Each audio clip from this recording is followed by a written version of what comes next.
Assalamualaikum. Terima kasih sudah mau menonton video ini.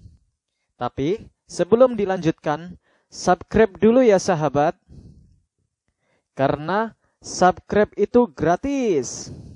Saya tunggu sambil membaca sholawat. Allahumma sholli ala Muhammad wa ala ali Muhammad. Subscribe dan aktifkan loncengnya. Insya Allah akan ada video-video yang bermanfaat. Halo para sahabat-sahabat YouTube Yusan TV. Pada kesempatan video kali ini, saya akan sharing tips-tips mengenai tips sukses untuk menjadi pedagang online. Kebetulan saat ini saya sedang menggeluti bisnis dagang online ini di bidang olahraga, yaitu pakaian, kemudian aksesoris-aksesorisnya. Nah, dagangan saya seperti ini teman-teman. Ini ada baju-baju voli, baju badminton, kemudian ada sepatu, kemudian ada training. Biasanya guru-guru sekolah SD atau SMP itu butuh training, kita sediakan. Kemudian ada sepatu juga, sepatu futsal, sepatu bola. Kemudian di lantai 2 itu ada kaos kaki, kemudian ada deker, ada bola voli, bola basket, bola sepak, macam-macam. Jadi memang tempat ini adalah rumah saya. Rumah saya setting di sebelah sana itu adalah rumah, kemudian di sebelah sini itu saya gunakan untuk gudang. Ukurannya 3 meter, lebarnya 3 meter, kemudian ke belakangnya adalah 10 meter. Kemudian saya tingkat menjadi 2 lantai. Tujuannya apa? Biar lebih lebar untuk menaruh barang-barang. Karena berjualan saya adalah online, otomatis saya tidak membutuhkan tempat ruko yang mana harus di pinggir jalan. Jadi saya bisa gunakan rumah saya sendiri untuk jualan online. Nah, terus tipsnya seperti apa, Mas? Yang pertama adalah kita harus mengetahui dulu passion dari teman-teman, hobi dari teman-teman. Kalau misalkan teman-teman hobinya adalah masak, hobinya adalah kuliner, maka yang cocok untuk bisnis teman-teman adalah berjualan makanan di online. Misalkan membuat bumbu pecel, kemudian nanti dijual online. Kemudian membuat bumbu rujak, kemudian nanti kita kemas, kita repackaging yang bagus, kemudian kita tawarkan online. Jadi harus sesuai dengan passion teman-teman. Kebetulan kalau saya memilih ini karena sebelumnya kan saya hobinya adalah futsal dan main bola. Nah, kemudian berawal dari hobi tersebut, saya aplikasikan ke dalam bisnis saya. Lah, begitu pula ke teman-teman. Kalau teman-teman hobinya misalkan di situ tentang otomotif, bisa teman-teman memulainya dengan berjualan otomotif. Kemudian setelah kita mendapatkan passion teman-teman, yang kedua adalah teman-teman harus action, harus merintis, harus memulai. Karena kalau tidak kita mulai, seluruh bisnis apapun tidak akan berhasil. Kita harus segera memulainya. Nah, ketika kita awal memulai bisnis, memulai dagang, pasti banyak cobaan teman-teman. Pasti banyak ujiannya. Dulu ketika saya memulai dagang seperti ini, sekitar 8 tahun yang lalu, itu ya banyak cobaannya. Nah, saat itu saya kenapa kok memilih online sebagai media untuk memasarkan produk saya? Karena saat itu saya melihat potensi online itu luar biasa. Potensi online itu luar biasa dan bisa menjangkau ke seluruh Indonesia minimal ya. Apalagi yang bisa go internasional, produknya mungkin bisa dijual ke internasional. Karena ada teman saya juga yang hanya jualan panci alat-alat rumah tangga, itu dia bisa menjualnya ke luar negeri, ke Brunei, ke Singapura, ke Malaysia, dan lain-lain. Oleh karena itu, itulah alasan saya untuk memilih bisnis online. Kemudian teman-teman, ketika kita berjualan online, secara online, itu tidak beda dengan offline. Pasti ada ujiannya, pasti ada cobaannya. Ketika kita merintis, mungkin yang pertama pertanyaan teman-teman mungkin modalnya dari mana? Nah, bisnis online seperti ini sebenarnya modal itu bisa dibilang sangat-sangat kecil, teman-teman. Saya ketika merintis awal, saya itu hanya modal HP. Modal HP, kemudian saya foto, kemudian saya tawarkan di media sosial saat itu. Saat itu yang paling ramai saat itu adalah Facebook. Saya tawarkan di Facebook, kan saya tidak modal, karena itu adalah barang dari teman saya. Kemudian saya foto, kemudian ada respon, nah, akhirnya closing deh. Nah, sesimpel itu sebenarnya teman-teman. Beda lagi kalau teman-teman jualannya secara offline. Teman-teman harus membuka toko, nyewa toko dulu, minim 10 juta 1 tahun ya toh. Itu harus mengeluarkan modal dulu. Kemudian yang kedua teman-teman harus menyiapkan display atau barang yang dijual di toko teman-teman sendiri.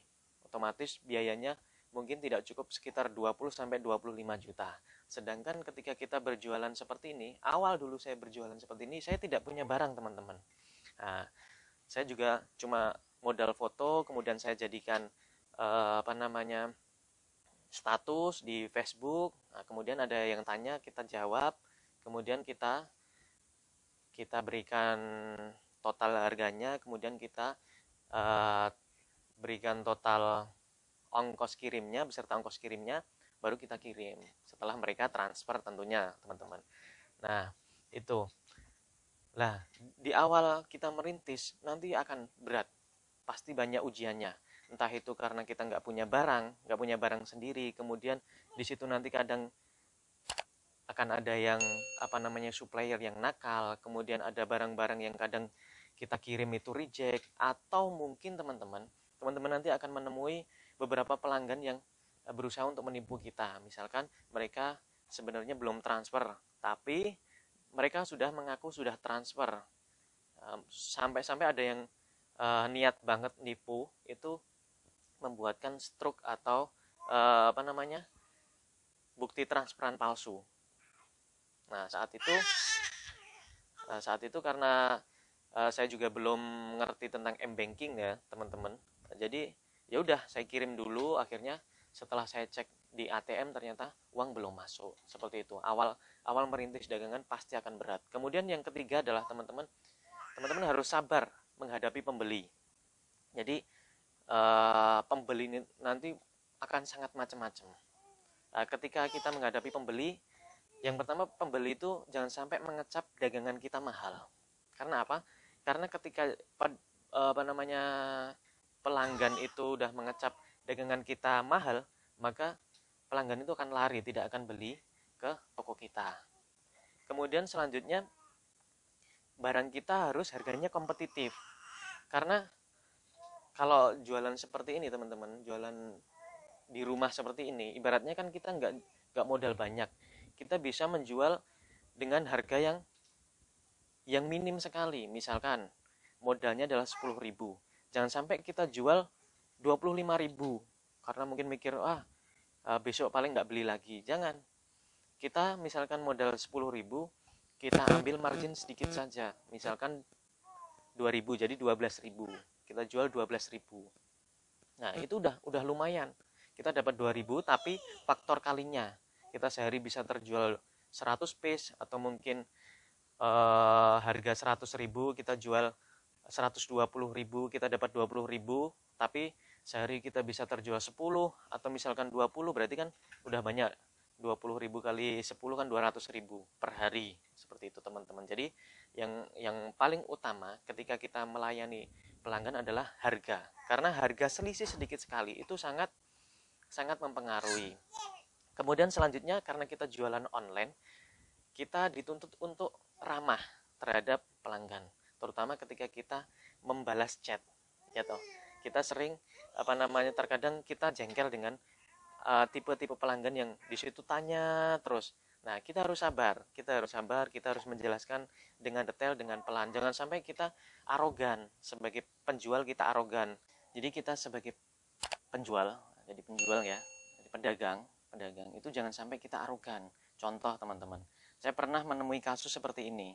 Dulu saya pernah pengen beli sesuatu ke seseorang. Saya chat, halo, apa benar ini jual barang A? Kemudian dia jawab ya, gitu aja. Jadi ya, tidak ada kata-kata lain. Kemudian saya tanya, barangnya ready mas? Dia cuma jawab ready. Kemudian saya tanya, harganya berapa mas? harganya misalkan 100.000. Nah, kemudian saya tawar, Mas, kalau saya ambil 100 piece, bisa nggak harganya dikurangin 5.000, Mas? Gitu kan. Terus dia jawabnya gini, itu udah harga pas. Kalau mau silahkan ambil, kalau nggak mau beli aja di tempat lain. Nah, seperti ini teman-teman. Seperti ini jangan sampai terjadi. Kita sebagai pedagang, kita itu harus rendah hati. Jadi ibaratnya ego kita hilangkan ketika ketika dagang itu dan kita melayani pembeli. Jadi jangan sampai ego kita keluarkan, misalkan kita merasa kaya, kita merasa punya barang. Nah, seperti itu jangan sampai. Kalaupun memang tidak boleh, kata-kata yang baik, kata-kata yang sopan. Bahkan kita berikan emot smile, tersenyum. Jadi pelanggan kita kita anggap sebagai benar-benar teman kita. Seperti itu. Jadi hilangkan ego kita. Ini saya sharing teman-teman. Jadi beberapa pengalaman saya yang sampai sekarang itu bisa saya terapkan dan alhamdulillah bisa menjadi repeat order. Pelanggan saya itu hampir ada yang sudah kerjasama dengan saya itu hampir sekitar 7 tahun atau mungkin 6 sampai 7 tahun lah. Nah, seperti apa cara cara melayani mereka? Jadi cara melayani mereka, saya itu menganggap mereka itu bukan sekedar pelanggan, teman-teman. Jadi menganggap mereka itu adalah teman saya yang saya anggap untuk selalu saya bantu. Jadi mereka saya bantu, mereka pun juga membantu saya karena membeli barang saya. Nah, seperti apa? Ketika saya chat itu tidak berhenti di cuma obrolan barang. Misalkan teman-teman atau mungkin pelanggan kita di WA ya, kadang kan sering membuat status di story tentang tentang anaknya, tentang rumahnya lah. Misalkan eh, pelanggan kita itu sedang sedang membuat status tentang anaknya, kita kita komen wah anaknya cantik atau anaknya udah besar ya mas ya gitu. Akhirnya terjalin komunikasi yang baik, terjalin komunikasi yang akrab, tidak hanya sekedar pedagang dan pembeli, dan akhirnya setelah itu putus. Jangan sampai, karena hakikatnya kita belanja itu tidak hanya sekedar pengen mendapatkan barang, tetapi terkadang pelanggan-pelanggan di luar sana dan bahkan saya sendiri, saya ketika mencari barang itu pengen ada ikatan pertemanan yang lebih dibandingkan hanya sekedar penjual dan pembeli, seperti itu. Kemudian selain kita komen di statusnya, kadang mereka berteman Facebook dengan kita. Ketika di Facebook mereka membuat status, kita iseng aja, kita hey hello, kita hey say hello, kita kita tanya kabarnya, seperti itu. Kemudian setelah itu, kalau misalkan ada pelanggan yang lama sekali tidak beli, kita iseng, kita chat, assalamualaikum, apa kabar mas, gimana kabarnya? Kalau mereka menjawab baik mas, alhamdulillah. Terus kita tanya lagi, gimana kabarnya daerah sana? Misalkan kita mendengar ada pelanggan kita di daerah Gorontalo, seperti kejadian beberapa waktu yang lalu ada gempa. Seperti itu kita tanya, gimana kira-kira di Gorontalo kena gempa nggak mas? Nah, seperti itu. Itu sebenarnya simple, sebenarnya sederhana sekali, tetapi efeknya luar biasa teman-teman. Efeknya luar biasa, dan itu sudah saya praktekkan bertahun-tahun, dan alhamdulillah pelanggan saya itu merasa kita ada ikatan pertemanan yang lebih dibandingkan sekedar menjadi pedagang dan pembeli. Kemudian selanjutnya teman-teman, saat kita melayani pembeli, ketika kita jualan online, kita udah berkomitmen untuk jualan online, kita jangan sampai lama-lama untuk membalas chat, baik itu di sosial media, di WA, kemudian di Instagram, atau mungkin yang sekarang jualannya di marketplace, di Shopee, Bukalapak, Tokopedia, jangan sampai pelanggan itu lama menunggu chat kita. Karena kalau sampai lama, online itu cepat sekali teman-teman. Cepat sekali ngecek harga, atau mungkin cepat sekali mengetahui atau berpindah ke lapak yang lain. Nah, kalau kita telat sebentar saja, maka pelanggan akan pindah ke lapak sebelah. Seperti itu. Itulah terkadang saya mengingatkan kepada CS atau customer service. Saya mempunyai beberapa CS, customer service, yang menerima chat pelanggan. Karena kalau saya sendiri yang handle sudah tidak bisa maksimal, maksud saya seperti itu. Nah, saya selalu tekankan kepada CS saya untuk ketika balas chat cepat, responnya cepat. Ketika tanya barang A, langsung dicek ada nggak. Kalau nggak ada, kita sampaikan, kita tawarkan yang lain, seperti itu. Jadi pelanggan itu merasa dihargai. Walaupun chat numpuk, balas dulu satu-satu. Baik mas, sebentar, nanti saya cek dulu, mungkin 5 atau 10 menit, nanti akan saya kabari, seperti itu. Nah, insya Allah seperti itu teman-teman, tips dari saya. Mudah-mudahan ilmu ini bermanfaat bagi teman-teman yang ingin membuka usaha grosir atau jualan online seperti ini.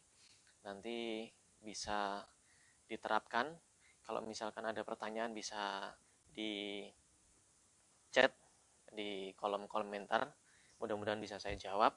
Kemudian kalau tidak, nanti insya Allah akan saya buatkan yang part keduanya. Seperti itu dulu teman-teman, mudah-mudahan memberikan manfaat untuk semuanya.